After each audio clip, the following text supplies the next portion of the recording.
భక్తులందరికీ నమస్కారం అండి. దేవి అనుగ్రహం ఛానల్కి స్వాగతం. ఈరోజు ఆషాఢ మాసపు శనివారం. ఈ శనివారం రోజున వెంకటాచల యొక్క వెంకటేశ్వరుని చరిత్ర అలాగే మహిమను గురించి తెలుసుకుందాం. మునులకు నివాస స్థానాలలో శ్రేష్టమైనది నైమిసారణ్యం. దాని యందు వ్యాస మహర్షి శిష్యరత్నమైన సూత మహర్షి నివాసముంటున్నారు. ఆయన శిష్యులకు అష్టాదశ పురాణాలను బోధించాడు. ఒకరోజు సౌనకుడు సూతునితో, మహర్షి, మీరు అష్టాదశ పురాణాలను చాలా చక్కగా వివరించారు. కానీ నాకు ఒక సందేహం ఉంది. అదేమనగా, కృతయుగంలో నరసింహునిగా, త్రేతాయుగంలో శ్రీరాముడిగా, ద్వాపర యుగంలో శ్రీకృష్ణుడిగా అవతరించి దుష్ట శిక్షణ చేశారు. మరి ఈ కలియుగంలో శ్రీ మహావిష్ణువు ఎక్కడ అవతరించాడో మాకు వివరించి కృతార్థులను చేయండి. విని మేమంతా తరించగలం అని అన్నారు. భక్తులారా, మీరు కోరిన ఈ దివ్యమైన చరిత్ర వివరిస్తాను, శ్రద్ధగా వినండి అంటూ చెప్పసాగారు. నారదుడు బ్రహ్మదేవుని కుమారుడు. అతనిని కలహభోజనుడని అంటారు. హరినామస్మరణ చేస్తూ 14 లోకాలు సంచరిస్తూ ఎందరికో ఎన్నో విషయాలు తెలియజేసేవారు. నారద మహర్షి ఒకరోజు తన తండ్రి కోసం సత్యలోకం వెళ్ళాడు. ఆ సమయంలో బ్రహ్మ పద్మాసనంలో ఆసీనుడై ఉన్నారు. సరస్వతీదేవి వీణాగానం చేస్తున్నారు. సూర్యుడు, ఇంద్రాది దేవతలు తమ కార్యార్థమై వచ్చి ఉన్నారు. వెళ్ళగానే తల్లిదండ్రుల ఆశీస్సులు తీసుకున్నాడు. సభలోని వారంతా కొత్త విషయాలు తెలుసుకోవచ్చని కుతూహలంగా ఎదురుచూస్తున్నారు. తండ్రి, కృష్ణావతారం ముగిసిన తర్వాత ఆ శ్రీహరి అవతరించలేదు. భూలోకంలో పాపాత్ముల సంఖ్య పెరిగిపోతుంది. ఆ లోకంలో దుష్ట శిక్షణ, శిష్ట రక్షణకు హరి అవతరించుటకు తరుణోపాయం తెలపండి అని అన్నారు. నారదా, నీవు సంకల్పంతోనే ఎన్నో పనులు చేశావు. ఈ కార్యం కూడా నీవే జరిపించు. నీకు నా ఆశీస్సులు ఎప్పుడూ ఉంటాయి. విజయం సాధించు. అంతవరకు ఆ పనిలోనే ఉండు అని దీవించాడు. నారదుడు కార్యోన్ముఖుడై తండ్రి వద్ద సెలవు తీసుకున్నాడు. కశ్యపాది మునీంద్రులు లోక కళ్యాణార్థం పవిత్ర గంగానదీ తీరంలో ఒక యజ్ఞం చేయాలని తలపెట్టారు. ఆ యజ్ఞం చేయటానికి సన్నాహాలు చేస్తున్నారు. నారదుడు అక్కడికి వెళ్ళాడు. మునీశ్వరులు నారదుని రాకకు సంతోషించి ఆయనను గౌరవించారు. మునీశ్వరులారా, మీరు లోక కళ్యాణార్థం కొరకు చేస్తున్న ఈ యజ్ఞానికి కర్త ఎవరు? త్రిమూర్తులలో ఎవరికి ఈ ఫలాన్ని సమర్పిస్తున్నారు? తెలపండి. ఈ విషయంలో నాకు కలిగిన ధర్మ సందేహం నివృత్తి చేయండి అని అన్నాడు నారదుడు. మునుల నుండి సమాధానం రాకపోవటంతో నారదుడు అర్థం తెలియక, మీరు చేసే ఈ యజ్ఞం నిష్ప్రయోజనం, ఆలోచించండి అని అన్నారు. కొందరు బ్రహ్మ గొప్ప కావున అతనికే ఇవ్వాలని, మరికొందరు విష్ణువుకు ఇవ్వాలని, ఇంకొందరు శివుడికి ఇవ్వాలని వాదనలు ఈ విధంగా వినిపిస్తూ ఉన్నాయి. అంతటా నారదుడు, మీరు ఈ పవిత్రతను చెడగొట్టకండి అని అన్నాడు. కశ్యపుడు, మహాత్మా, మీరే సెలవీయండి అని అన్నారు. మహర్షి, త్రిమూర్తులలో ఎవరు సత్వగుణ ప్రధానులలో వారికే సమర్పించండి. అందుకు మహాజ్ఞాని తపస్శాలి అయిన భృగు మహర్షిని పంపిండి అని అన్నాడు. అందుకు కరతాళ ధ్వనులు చేసి అభినందించాడు. ఈ దెబ్బకు భృగు మహర్షి గర్వం అణిచివేత జరుగుతుంది అని నారదుడు సంతోషించాడు. యజ్ఞం యొక్క ఫలం ఎవరికి ఇవ్వాలో పరీక్షించడానికి భృగువు బయలుదేరాడు. ముందుగా సత్యలోకం వెళ్ళేసరికి ఆయన తండ్రి గారైన బ్రహ్మ ఎంతసేపు ఉన్నా కూడా తనకు కూర్చోవడానికి ఆసనం ఇవ్వకపోతే భృగువుకి కోపం వచ్చింది. నాకు గౌరవం ఇవ్వలేదు, నేను వచ్చిన పని తెలుసుకునేందుకు ప్రయత్నం చేయలేదు, నాలాంటి పండితుణ్ణి అవమానం చేశావు, కావున నీకిదే నా శాపం, నీకు భూలోకంలో పూజలు జరగవు అని శపించాడు. ఆ తర్వాత కైలాసం వెళ్ళాడు. అక్కడ శివపార్వతులు నృత్యం చేస్తూ ఉన్నారు. నందీశ్వరుడు, భృంగీశ్వరుడు, చండీశ్వరుడు ప్రథమగణాలు శివనామస్మరణలో మునిగి అలా చేస్తూ ఉన్నారు. కైలాసం పర్వతం అంతా ప్రణవనాథంతో మార్మోగిపోతుంది. భృగువు శివుణ్ణి ఏకాంత మందిరంలోకి వెళ్ళబోయాడు. ద్వారపాలకులు అడ్డుకున్నారు. అయినా వారి నుంచి లెక్క చేయకుండా లోనికి వెళ్ళాడు ఆయన. పార్వతీదేవి భృగు మహర్షిని చూడగానే పక్కకు వెళ్ళిపోయింది. శివుడు భృగువును చూసి, నీవు బ్రహ్మవంశంలో పుట్టినావు, సకల శాస్త్రాలు వేదాలు చదివిన వాడివి, మహా తెలివైన వాడివి కూడా, కనీసం మర్యాదలు తెలియకపోవటం సిగ్గుచేటు అని త్రిశూలం పైకెత్తాడు. పార్వతీదేవి అడ్డుకుంది.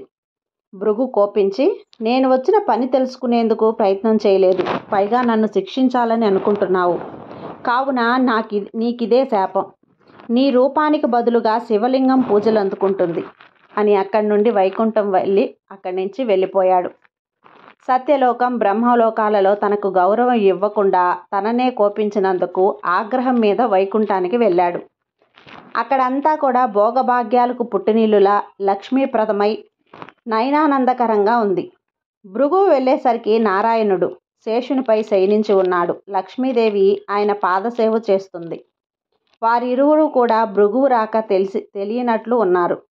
అసలే అవమాన భారంతో సతమతమవుతున్న భృగువు వేగంగా వెళ్ళి విష్ణువు వక్షస్థలంపై తన కుడికాలితో తన్నాడు. నిర్ఘాంతపోయిన లక్ష్మీదేవి కిందికి దిగింది.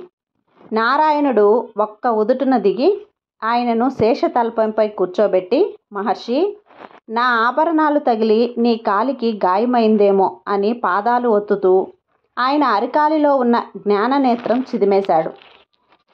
మహర్షి, మీరు గొప్ప తపస్సంపన్నులు, మీరు ఏ కార్యార్థం వచ్చారో తెలియజేయండి అని అన్నాడు. మహానుభావ, మీ పట్ల నా అనుచిత ప్రవర్తనకు సిగ్గుపడుతున్నాను, నన్ను క్షమించండి అని వేడుకున్నాడు. మేం జరుపుకునే యజ్ఞఫలం మీరే స్వీకరించి మమ్ము ఆనందింపజేయండి అని కోరాడు. విష్ణువు అంగీకరించాడు. ఆ వివరాలు కనుక్కొని ఆ యజ్ఞం పూర్తయ్యేసరికి వచ్చి ఆ ఫలాన్ని తీసుకున్నాడు. భృగువు నైమిసారణ్యంకు వచ్చి జరిగిందంతా చెప్పి ఆ నారాయణుడే సత్వగుణ సంపన్నుడు అని తెలిపాడు. భృగువుకు మాట ఇచ్చినట్లుగా హరి యజ్ఞం చివర యజ్ఞకుండము ఆ విధంగా ప్రత్యక్షమై యజ్ఞఫలాన్ని స్వీకరించాడు. తర్వాత వైకుంఠానికి వెళ్ళిపోయాడు. నారాయణుని వక్షస్థలం లక్ష్మీ నివాసం. అక్కడ భృగు మహర్షి తన్నినా అతనిని కోపగించలేదు. పైగా క్షమాపణ కోరాడు. ఇదామె అలకకు కారణమైంది. ఇదామె అవమానంగా భావించింది. 14 భవనాలకు అధినేత, 33 కోట్ల దేవతలకు దేవదేవుడు, 84 లక్షల జీవరాశులకు రక్షణకర్త అయిన నారాయణుడు ఇలా చేయడం భరించలేక ఆవేదన వ్యక్తం చేశారు. లక్ష్మి, భృగు మనకు బిడ్డలాంటివాడు, పైగా మన భక్తుడు. పిల్లలు చేసిన తప్పులు తల్లిదండ్రులు క్షమించినట్లే మన భక్తుడు చేసిన తప్పులు మనం మన్నించాలి కదా అని అన్నారు ఆయన అనునయిస్తూ. మీరు మాటల మేధావి, మీరెన్ని చెప్పినా కూడా నా మనసు నొచ్చుకుంది. మన రుణబంధం నేటితో సరి, ఇక నేనిక్కడ ఉండలేను, వెళ్ళిపోతున్నా అని నన్నెంత అవమానించినా ఆ భృగువును వదిలిపెట్టను. అతను మనల్ని వేరు చేసిన దుర్మార్గుడు. ఆ భృగువుకు, అతని బ్రాహ్మణ జాతికి ఇదే నా శాపం. బ్రాహ్మణ జాతి వారు దరిద్రులై విద్యలను అమ్ముకొని జీవించెదురుగాక అని శపించి నారాయణుడు ఎంత చెప్పినా కూడా వినిపించుకోకుండా అక్కడి నుంచి వెళ్ళిపోయింది లక్ష్మీదేవి. ఆమె అక్కడి నుంచి కొల్హాపూర్ వెళ్ళిపోయింది. అక్కడ తపమాచరించుకోసాగింది. నారాయణుడు భూలోకంలో ప్రవేశించి లక్ష్మీ లక్ష్మీ అంటూ వెతకసాగాడు. కనిపించే జంతువులతో ఆమె గురించి వాకబు చేస్తూ చెట్ల వెనక, పుట్టల వెనక, కొండల వెనక, కోనల వెనక పిచ్చివాడై తిరుగుతూ ఉన్నాడు. ఇలా అరణ్యాలు పట్టుకొని తిరుగుతూ తిరుపతి సమీపంలో లక్ష్మి గురించి తపస్సు ప్రారంభించాడు. అప్పుడు ఆకాశవాణి, సువర్ణమఖి నదీ తీరంలో తపమాచరించు, అప్పుడు మీకు కోరిక తీరుతుంది అని వినిపిస్తోంది. అక్కడ తపస్సు చేసి అక్కడి నుండి తిరుమల ఆదివరాహ క్షేత్రాన్ని చేరి ఒక చింత చెట్టు కింద గల పుట్టలో చేరి లక్ష్మిని ధ్యానం చేస్తూ తపమాచరించుకుంటూ ఉన్నాడు. లక్ష్మీ నారాయణులు లేక వైకుంఠం వెలవెలాపోతోంది, కళావిహీనమైపోయింది. ఈ విషయం తెలుసుకున్న నారదుడు సత్యలోకం వెళ్ళాడు. తన తండ్రి గారైన బ్రహ్మ దగ్గరకు వెళ్ళి, తండ్రి, మీరు చెప్పినట్లు శ్రీహరిని భూలోకం వెళ్ళేటట్లు చేసి లక్ష్మీనారాయణులను వేరు చేశాను. ఎప్పుడూ ఐశ్వర్యంతో కలకలలాడుతూ ఉన్న వైకుంఠం దరిద్రంలో మునిగిపోయింది. లక్ష్మీమాత కొల్హాపురిలో తపమాచరించుకుంటూ ఉంది. నారాయణుడు వెంకటాచలం పుట్టలో క్షపించి ఉన్నాడు. మీరే ఎలాగైనా ఆయనను కాపాడండి అని ప్రార్థన చేశాడు. సరే నారదా, ఈ విషయం లక్ష్మీదేవికి వెళ్ళి చెప్పు అని నారదుణ్ణి పంపించాడు. తర్వాత ఆయన శివుని వద్దకు వెళ్ళాడు. నారాయణునికి మనం ఆహారం ఇవ్వాలని నిర్ణయించాం. మనిద్దరం ఆవు దూడలాగా మారి ఆయనకు క్షీరాన్ని ఇచ్చినా బాగుంటుంది అని నాకు అనిపించింది అని చెప్పాడు. శివుడు అంగీకారాన్ని తెలిపాడు. నారదుడు లక్ష్మి వద్దకు వెళ్ళి, అమ్మా, ఐశ్వర్యానికి ఆలవాలమైన మీరు ఇలా నారచీరలు ధరించి సామాన్య స్త్రీ వలె తపస్సు ఎందుకు చేస్తున్నావు అని అన్నాడు. నారదా, నేను భృగు మహర్షి చేసిన అవమానం మర్చిపోలేదు, అందుకే ఈ తపస్సు అని అన్నది లక్ష్మీదేవి. తల్లి, అక్కడ నారాయణుడు నిద్రాహారాలు మాని నిన్ను కలవరిస్తూ శేషాచలం అడవుల్లో ఒక పుట్టలో ఉన్నాడు. మీరు బ్రహ్మరుద్రులతో వెళ్ళి ఆయనను కాపాడండి అని చెప్పి వెళ్ళాడు అతను. నారాయణుని స్థితికి కాసేపు చింతించింది లక్ష్మి. తర్వాత బ్రహ్మరుద్రులను ప్రార్థించింది. వారిరువురు వెంటనే ఆమెకు ప్రత్యక్షమయ్యారు. లక్ష్మీదేవి జరిగిందంతా కూడా చెప్పి తగిన సలహా ఇవ్వమని వేడుకున్నారు. అప్పుడు జగన్మాత, మేము ఆవు దూడలుగా మారతాం. మీరు గొల్లబామ రూపంలో వచ్చి మమ్మల్ని చంద్రగిరి రాజైన చోళరాజుకు విక్రయించండి. మేము క్షీరాన్ని నారాయణుడికి ఇస్తామని చెప్పారు. బ్రహ్మ ఆవుగాను, శివుడు దూడగాను, లక్ష్మి గొల్లబామ వలె మారింది. అంతటా లక్ష్మి ఆవు దూడతో చంద్రగిరి రాజైన చోళుని వద్దకు కలిసి ఆవు దూడను చూపింది. రాజా, ఇవి ఉత్తమ జాతికి చెందినవి. సామాన్య ప్రజలు వీటిని పోషించలేరు. కావున మీరు తీసుకొని తగినంత ధనం ఇవ్వండి అని చెప్పింది. ఆ రాజదంపతులకు దూడ నచ్చింది. తగిన ధనం ఇచ్చి లక్ష్మిని పంపేశాడు. రాజు పశువుల కాపరి పిలిచి, ఈ ఆవును శ్రద్ధగా మేపి పాలు పితికి అంతఃపురానికి పంపు అని చెప్పాడు. ఆవుల కాపరి మేపుతూ ఉన్నప్పుడు ఈ ఆవు మందలో నుంచి బయటకు వెళ్ళి ఎవరూ చూడకుండా పుట్టలోకి శ్రీహరికి పాలిస్తుంది. గోపాలుడికి పాలు ఇవ్వటం లేదు. ఈ ఆవు కొంతకాలం ఇలాగే జరిగింది. రాణికి గోపాలుడిపై అనుమానం వచ్చింది. లేగదూడ ఉన్న ఆవు పాలివ్వకపోవటం ఏమిటి? ఇతను పాలు అమ్ముకుంటున్నాడా, తనే వాడుకుంటున్నాడా అని వెంటనే వాడిని పిలిచి, రేపటి నుంచి ఆవు పాలు తీసుకొని రావాలి, లేకపోతే శిక్ష విధిస్తామని చెప్పింది. మరునాడు వాడు ఈ ఆవును గమనిస్తూ ఉన్నాడు. అది పుట్టలో క్షీరధార వదలటం చూసి చేతిలో గొడ్డలిని పైకెత్తాడు. అది గమనించిన హరి తటాలున పైకి లేవటంతో ఆయనకు దెబ్బ తగిలింది. అది చూసి గోపాలుడు మూర్ఛపోయాడు. ఆవు వెంటనే హరి యొక్క రక్తంతో ఎర్రబారిన శరీరంతో అంబా అని అరుస్తూ రాజును పుట్ట వద్దకు తీసుకుని వచ్చింది. అక్కడ తలపై గాయంతో రక్తం కారుతున్న నారాయణ్ణి చూసి, తమరెవరో తెలియదు, నన్ను క్షమించండి అని అన్నాడు. నన్ను నీవెరుగవా? చూడు అని సాక్షాత్కరించాడు ఆ క్షణం రాజు ముందు. రాజా, ముందు వెనక ఆలోచించకుండా గొడ్డలితో కొట్టినందుకు నీవు పిశాచి అవుదుగాక అని రాజును శపించాడు హరి.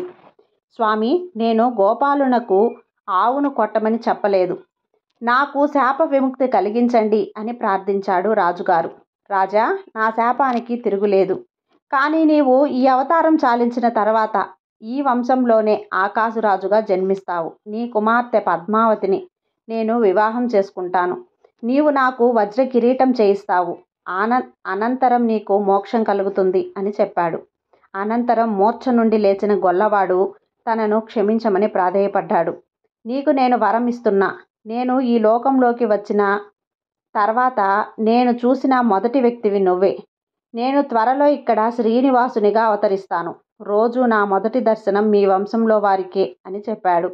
అది ఈనాటికి కూడా ఆ విధంగా వెంకటాచలంలో కొనసాగుతూ ఉంది. ఈ విధంగా వెంకటాచలం మహత్యాన్ని విన్నవారికి, చదివిన వారికి, చెప్పిన వారికి కూడా ఆ స్వామి యొక్క ఆశీస్సులు పరిపూర్ణంగా లభిస్తాయి.